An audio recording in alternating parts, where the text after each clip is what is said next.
আয় আল্লাহ ওসমান হাদি ভাইকে আপনি জান্নাত দান করেন, বলেন আমিন।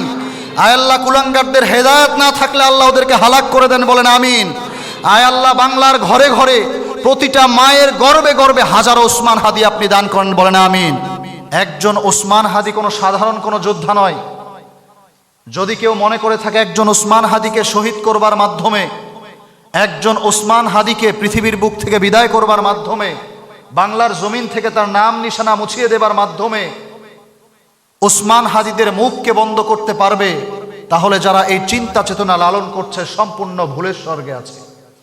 একজন ওসমান হাদিকে শাহাদাত বরণ করাবে, শহীদ করে দিবে। বাংলার প্রতিটা অঞ্চলে প্রতিটা গ্রামে গঞ্জে মায়ের গর্ভে হাজারো ওসমান হাদি জন্ম নিবে, হাজারো কণ্ঠ এমন জন্ম নিবে যারা অন্যায় অবিচারের বিরুদ্ধে কথা বলবে, যারা স্বৈরাচারের বিরুদ্ধে কথা বলবে, ভারতের দাসত্বের বিরুদ্ধে কথা বলবে। বাংলাদেশের যারা ভারতের দাসত্বের শৃঙ্খলে আবদ্ধ আছে, শিকল পরিহিত অবস্থায় আছে, তাদের বিরুদ্ধে কথা বলবে। এমন হাজারো ওসমান হাদি ঘরে ঘরে তৈরি হবে, কথা বলেন ঠিক কিনা? ওসমান হাদিরা কখনো বাংলার জমিন থেকে মিটে যাবে না। একজন ওসমান হাদির এক ফোঁটা রক্তের বিনিময়ে লক্ষ কোটি ওসমান হাদির জন্ম নেবে ইনশাআল্লাহ, কথা বলেন ঠিক কিনা? মহতারাম হাজরিন, জালেম তারা মনে করে ওসমান হাদিদেরকে দমিয়ে দিতে পারলে, তাদেরকে গুলি করতে পারলে, তাদেরকে হত্যা করতে পারলে বাংলার জমিনে আর কেউ উচ্চ আওয়াজে ভারত বিরোধী কথা বলতে পারবে না, স্বৈরাচারের বিরুদ্ধে কথা বলতে পারবে না। কিন্তু আমরা স্পষ্ট ভাষায় বলতে চাই, প্রতিটা ওসমান হাদির প্রতিটা শরীরের রক্তের ফোঁটার বিনিময়ে এই আওয়াজকে কেউ বন্ধ করতে পারবে না। আমাদের এবারের এক বাক্যে একটাই আন্দোলন, ভারত বিরোধী আন্দোলন। ভারতের দাসত্বকে এই বাংলার জমিন থেকে মুক্ত করতে চাই, কথা বলেন ঠিক কিনা? ভারতের প্রেসক্রিপশন দিয়ে, দিল্লির প্রেসক্রিপশন দিয়ে বাংলাদেশ চলতে দেওয়া হবে না। বাংলার এখনো সেক্টরে সেক্টরে, অফিস আদালতে অনেক উচ্চপদস্থ দায়িত্বশীল যারা হাসিনার আমলে ভারতের গোলামি করেছিল, এখনো পর্যন্ত নিজের পদ পদবি নিয়ে বহাল তবিয়তে আছে, এখনো রয়ের এজেন্ট হয়ে কাজ করছে। স্পষ্ট ভাষায় বলতে চাই, জুলাইয়ের ডাক আবার আসবে। হাজারো ওসমান হাদি তৈরি হয়েছে, ঘরে ঘরে রক্ত দেব, রক্ত দেওয়ার জন্য তৈরি আছি আমরা। ৭১ আরেকবার কায়েম করব। তারপরেও আমরা এই বাংলার জমিনকে ভারতের কুলাঙ্গারদের হাতে তুলে দিতে চাই না, কথা বলেন ঠিক কিনা? আপনি যে কোনো রাজনৈতিক দল করেন না কেন, আপনি যে কোনো রাজনৈতিক এজেন্ডা বাস্তবায়ন করবার চেষ্টা করেন কেন, বাংলাদেশের সার্বভৌমত্বের স্বার্থের বিরুদ্ধে কোনো চিন্তা ভাবনা যদি আপনি করেন, আপনাকে আমরা দমিয়ে দিতে বাধ্য হব, কথা বলেন ঠিক কিনা? আজকে দেখা যাচ্ছে ওসমান হাদির পক্ষে কথা বললে আপনি আওয়ামী লীগ করেছেন, আপনি বিএনপি করেন, প্রতিটা মসজিদ প্রতিটা মেম্বার, এখন আর এমন কোনো সুযোগ নাই। গত ৫ই আগস্টের পর থেকে আমরা কোনো রাজনৈতিক দলের নেতাকর্মী, রাজনৈতিক দলের চেলাচামুন্ডা কাউকে আমরা পাত্তা দিয়ে কথা বলতে চাই না, কথা বলেন ঠিক কিনা? আওয়ামী লীগ যেমন লেজ গুটিয়ে পালিয়েছে, বিএনপি যদি আমাদের চেতনা বিরুদ্ধে কথা বলে, জামাত যদি আমাদের চেতনার বিরুদ্ধে কথা বলে, প্রত্যেকের জিহ্বা টেনে ছিটতে আমরা বাধ্য হব, কথা বলেন ঠিক কিনা? মহতারাম হাজরিন, কেউ যদি এটা মনে করে যে ওসমান হাদিদেরকে গুলি করবার মাধ্যমে আমাদের অন্তরে ভয় ধরিয়ে দিবে, আমরা দমে যাব, একটা কথা স্পষ্ট ভাষায় বলতে চাই, ওসমান হাদি নিজেও জানতো না যে সে এ পরিমাণ জনপ্রিয় বাংলার মাটিতে। গুলি লাগবার খবরের পরে মৌমাছির চাকে ঢিল মারলে যেমন মৌমাছি ছড়িয়ে পড়ে চতুর্দিকে, আমরা দেখতে পাইলাম শিশু থেকে নিয়ে বৃদ্ধ পর্যন্ত, হিন্দু মুসলিম খ্রিস্টান, প্রত্যেক ধর্মাবলম্বী, প্রত্যেক রাজনৈতিক ব্যক্তিত্ব, নেতাকর্মী সকলেই ওসমান হাদির জন্য কান্না করেছে, তার জন্য দোয়া করেছে, তার জন্য চোখের পানি ঝরিয়েছে। একজন মানুষ আপনি পাবেন না যে ওসমান হাদির পক্ষে কথা বলে নাই। পাবেন কিছু এমন লোক, জানোয়ার কুকুর শুকর যাদের তুলনা, জানোয়ার কুকুর শুকরের মতো একদল পাবেন যারা চায় ওসমান হাদিরা মরে যাক, যারা চায় বাংলাদেশের সিস্টেম অপরিবর্তিত থাক, যারা চায় ক্ষমতা তাদের হাতেই থাক, ক্ষমতা যেন ওসমান হাদির মতো যুবকরা নিজের কাছে না পায়। এ ধরনের নরপশু কুকুর শুকুররা এটা নিয়ে আনন্দ করেছে, ওই ওসমান হাদিকে নিয়ে লেখা পোস্টে হাহারিয়ে দিয়েছে, বাজে মন্তব্য করেছে, বলেছে ওসমান হাদি মরে গিয়েছে, তার ঠিকানায় সে চলে গিয়েছে। ওসমান হাদির আন্দোলনকে অকথ্য ভাষায় গালিগালাজ করেছে। যারা এটা করেছে এরা বাংলার কোনো স্বার্থবাদী নয়, এরা হচ্ছে ভারতের গোলাম। এরা চায় বাংলার মাটির বাংলার মাটিতে জুলুম, অন্যায়, অবিচার, যেভাবে গণতন্ত্র চলছে এভাবে চলতে থাকুক। ওসমান হাদি সাধারণ কোনো নাম নয়, জুলাই যোদ্ধার অগ্রণী ভূমিকা পালন করেছে, যিনি ওলামায়ে কেরামকে মহব্বত করতেন, ইসলামী চেতনা নিজের ভেতরে ধারণ করেছেন। ফজরের পরে নির্বাচনী ক্যাম্পেইন তিনি শুরু করতেন, প্রতিটা কাজ শুরু করতেন আল্লাহ আল্লাহর নাম নিয়ে। এত চমৎকার দোয়া তিনি করতে পারতেন। তিনি কোনো সাধারণ ব্যক্তিত্ব ছিলেন না, ঢাকা বিশ্ববিদ্যালয়ের একজন মেধাবী শিক্ষার্থী ছিলেন। এই ওসমান হাদি বর্ষার পানিতে ভেসে আসা কোনো তৃণলতা ছিল না যে ফু দিয়ে অথবা হাত দিয়ে এই তৃণলতাকে আমরা উপড়ে ফেলতে পারবো। এই তৃণলতা, এটা তৃণলতা নয়, এটা হচ্ছে বট বৃক্ষ, যেই বট বৃক্ষ যুগ যুগ ধরে আমাদের এই বাংলার জমিনে ছায়া দিবে। এক ওসমান হাদির ফ্যামিলি থেকে আপনি খেয়াল করে দেখবেন, মনে রাখবেন আমার কথা, আগামীর নেতৃত্ব হবে এই ওসমান হাদির সৈনিকদের, আগামীর নেতৃত্ব হবে এই যুব সমাজদের, আগামীর নেতৃত্ব কোনো বাম রাম আওয়ামী লীগ বিএনপি আমরা বুঝি না, ওই রাজনীতি ভুলে যান, ওই সময় ভুলে যান। নতুন নেতৃত্বই বাংলাদেশে আসবে, কথা বলেন ঠিক কিনা? মোহতারাম হাজরিন, আমাদের দেশের রাজনৈতিক নেতাদের মাথা খারাপ হয়ে গিয়েছে, কারণ রাজনৈতিক নেতাদের নিয়ম হলো গণতান্ত্রিক সিস্টেম তারা করেছে, টাকার বিনিময়ে ভোট কেনে, টাকা দিয়ে ভোট না কিনলে একটা কুকুর শুকুরও তাদের সাপোর্ট করে না, কথা বলেন ঠিক কিনা? মোহতারাম হাজরিন, ওসমান হাদির মতো যুবকরা সিস্টেমকে পরিবর্তন করে দিয়েছে।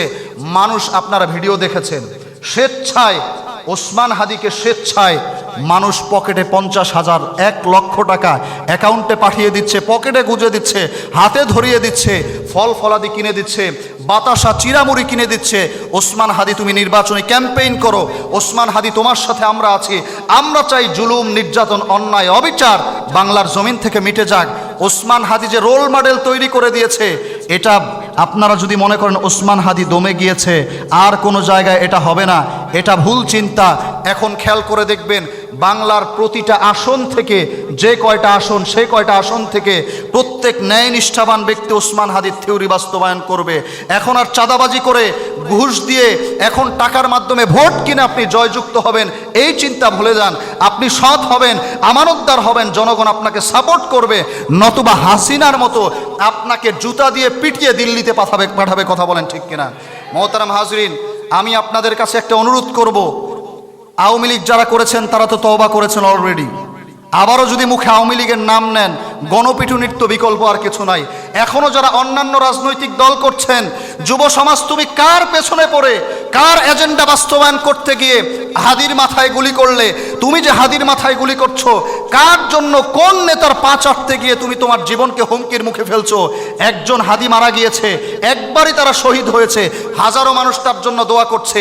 তুমি যে গুলি করলা, তোমার জন্য তো দোয়া নয়, 18 কোটি মানুষ তোমার জন্য বদদোয়া করছে, কথা বলেন ঠিক কিনা?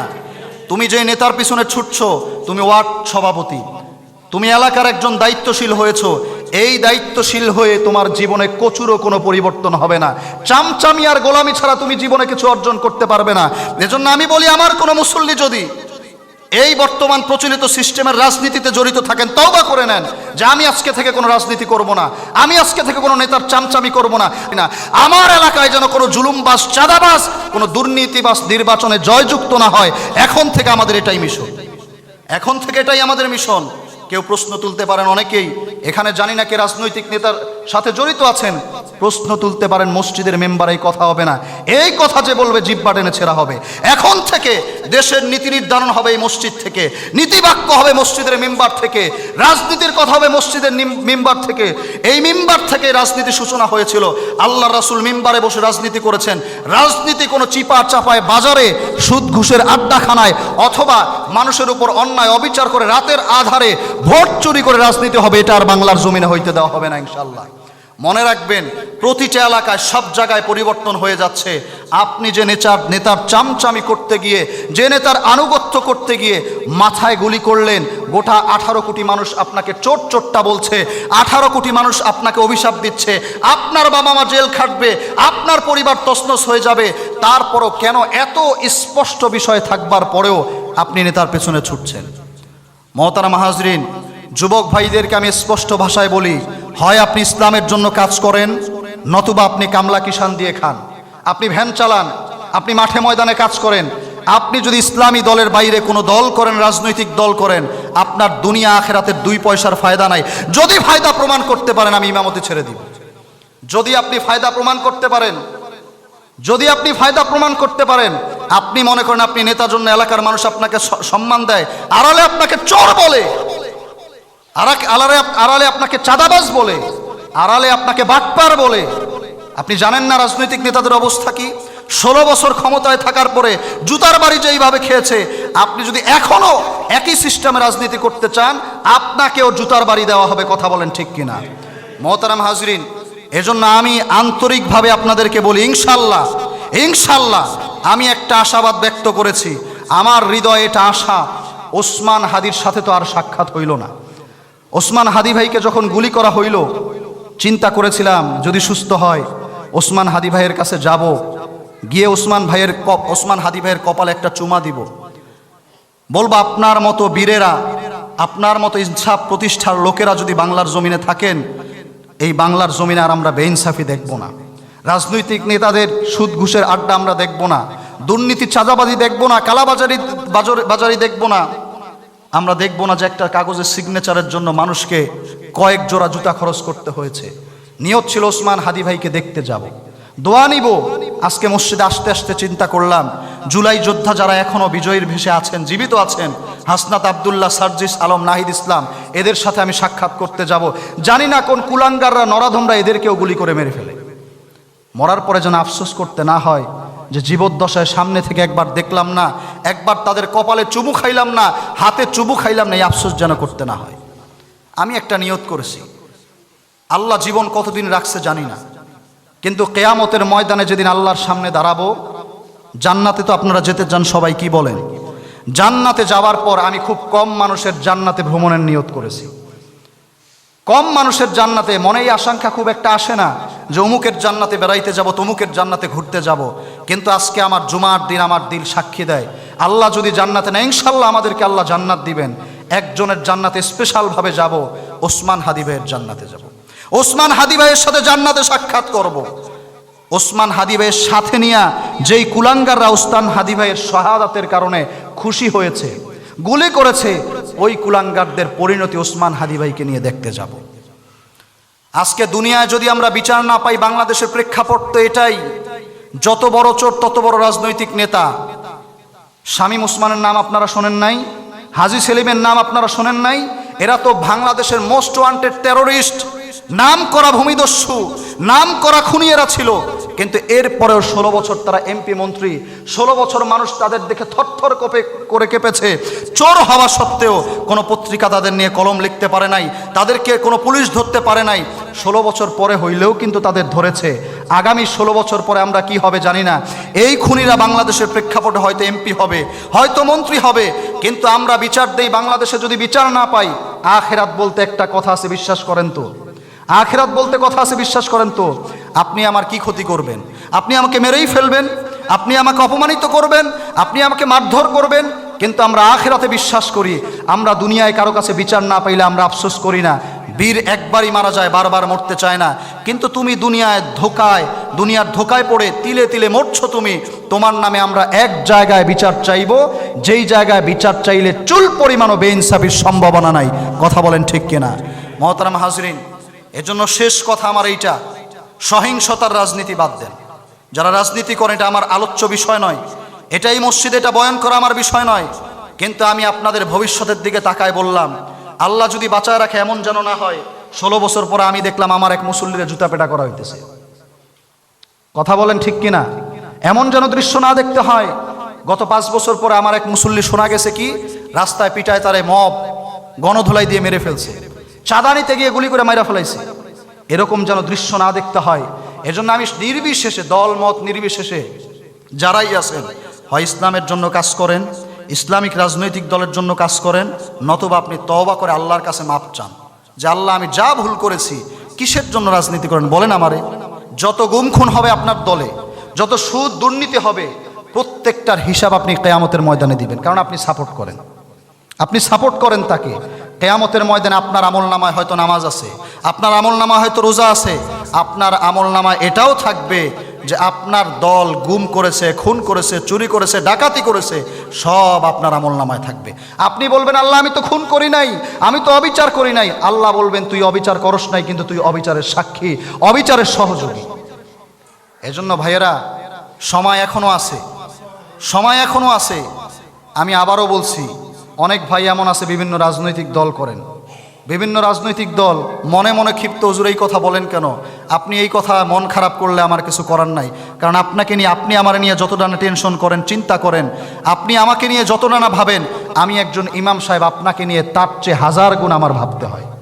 আপনার আখিরাত কেমন হবে আমার ভাবার দায়িত্ব, আপনার দুনিয়া কিভাবে সুন্দর হবে এটা আমার ভাবার দায়িত্ব, আপনার জীবন কিভাবে চলবে এটা আমার ভাবার দায়িত্ব, কারণ আমাকে আপনারা ইমাম হিসাবে নির্ধারণ করেছেন।